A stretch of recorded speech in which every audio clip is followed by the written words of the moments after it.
सास, बहू और तिजोरी का हार। खुराना जी के घर की अभी अभी शिफ्टिंग हुई थी। शिफ्टिंग के बाद राधा जी यानी घर की सास ने जब तिजोरी चेक की तो देखा कि एक सोने का हार गायब है। डर और शर्मिंदगी का सोचकर राधा जी ने अगले ही दिन सुबह नाश्ते के समय अनाउंस कर दिया। मेरी काफ़ी उम्र हो गई है। अब क्या कहाँ रह जाता है याद भी नहीं आता ठीक से। इसलिए मैं सोचती हूँ कि बहू ही आज से तिजोरी की चाबी संभाले। राधा जी की बहू का सिर्फ नाम ही शर्मिला था। जिम्मेदारी लेने में वो कभी शर्माती नहीं थी और इस बार भी वही हुआ। उसने फट से हाँ कर दी।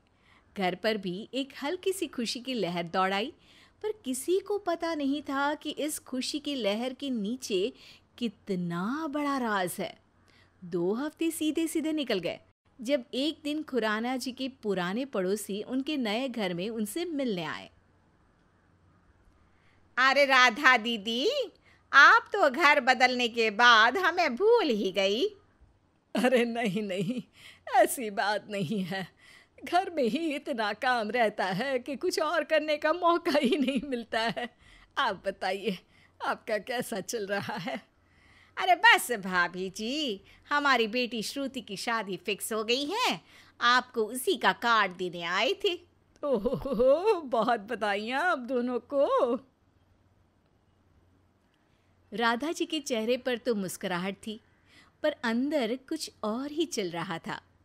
उनको पता था कि यही समय है सोने के हार से अपना पल्ला झाड़ने का।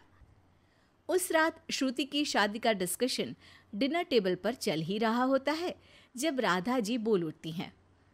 अच्छा बेटा शर्मिला, शादी में वो सोने का हार पहनूंगी जो मैंने तुम्हारी शादी में पहना था, ठीक है ना? हाँ माँ, मैं अभी निकाल के ले आई। अरे नहीं नहीं बेटा, इतनी जल्दी क्या है? इनविटेशन तो अगले हफ्ते का है ना, तभी दे देना। ठीक है माँ। राधा जी को पता था कि अगर इतनी जल्दी हार के खोने की बात बाहर आ गई तो शक का कांटा उनकी तरफ भी मुड़ सकता है। यहाँ दूसरी तरफ शर्मिला को कोई शक तो नहीं हुआ था, पर उसी रात वो दूसरे गहने देखने के लिए तिजोरी खोलती है तो पता चलता है कि सास को जो हार चाहिए वो तो तिजोरी में है ही नहीं। शर्मिला यहाँ अलग टेंशन में आ जाती है। बहुत देर तक सोचने के बाद भी जब शर्मिला को कुछ समझ में नहीं आता तो वो अपने पति से बात करती है। सुनते हो, वो आप जानते हो ना माँ के वो सोने वाले गहने जो कि उन्हें बहुत पसंद हैं। हाँ अरे वही वाले जिनका वो आज डिनर के समय भी बोल रही थी। हाँ हाँ। वो वाले गहने ना खो गए। क्या? कैसे? कब? इतना गुस्से से मत पूछिए, मुझे कुछ नहीं पता। मैंने तो अभी तिजोरी खोल के खुद के लिए गहने निकाले और देखा कि वो वाले गहने खो गए हैं। ओवर, फिनिश, टाटा हो चुके हैं। अब मैं क्या करूं? माँ ने कितना भरोसा करके मुझे तिजोरी की चाबी दी थी। तुमने सब जगह देख तो लिया ना, अब कर भी क्या सकते हैं। देखो, तुम कल सुबह माँ को सब सच बता देना। थोड़ी डांट पड़ेगी पर सब ठीक हो जाएगा।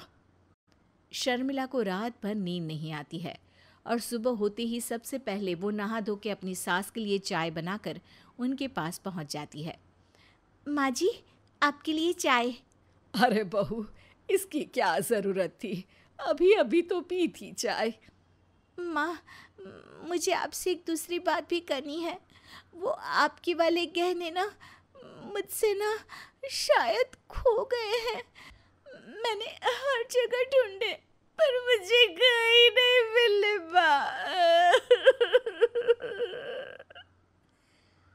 शर्मिला बोलते बोलते ही रो पड़ती है। माँ, आपने मुझ पर इतना भरोसा किया पर मैं इस भरोसे के लायक ही नहीं हूँ। अरे बेटा, गलती तो सबसे हो जाती है। अच्छा हुआ तुमने मान लिया। चलो कोई बात नहीं। सामने तो राधा जी एकदम आइडियल सास बन रही थी, पर मन में तो उनके लड्डू फूट रहे थे। मिशन सक्सेसफुल, रिस्पेक्ट अर्नड वाली फीलिंग दौड़ रही थी। अभी के लिए मैं तुझसे तिजोरी की चाबी वापस ले रही हूँ, पर तुमने एक बहुत ही महत्वपूर्ण सीख ली। अपनी चीज़ों का ध्यान रखना बहुत ज़रूरी होता है बहू। खुराना साहब और राधा जी के बेटे भी इस बात को सुन रहे थे और वो भी काफ़ी खुश थे कि राधा जी कितनी समझदार हैं, ऐसे सिचुएशन को भी कितने प्रेम से संभाल रही हैं। पर इतने में घर की घंटी बज जाती है। शर्मिला की ननद रोहिणी आई है। हाय माँ, हेलो पापा, भैया, भाभी। आप सब बाहर ही हो? क्या हुआ? आज कुछ खास हुआ है क्या? नहीं रोहिणी दीदी, बस माँ मुझे एक सीख दे रही थी। इतना बोलकर शर्मिला फट से राधा जी के पैर छू लेती है आशीर्वाद के लिए। हाँ, शर्मिला से कुछ गहने खो गए थे, बस उसी बारे में बात चल रही थी। अच्छा, कब? ओह, गहनों से याद आया माँ, वो जो गहने आपने मुझे मेरी सहेली की शादी के लिए दिए थे ना, वो मैं ले आई हूँ। सब एकदम फिदा हो गए थे उस पर। शर्मिला की ननद अपनी बैग में हाथ डालकर वही सोने का हार निकालती है जिसके पीछे इतना ड्रामा हुआ, और पूरा घर राधा जी की तरफ पलटता है। अच्छा, मैंने दिए थे? बढ़िया बढ़िया। बेटा, बहू, एक काम कर, ये तिजोरी की चाबी ना तू ही रख ले।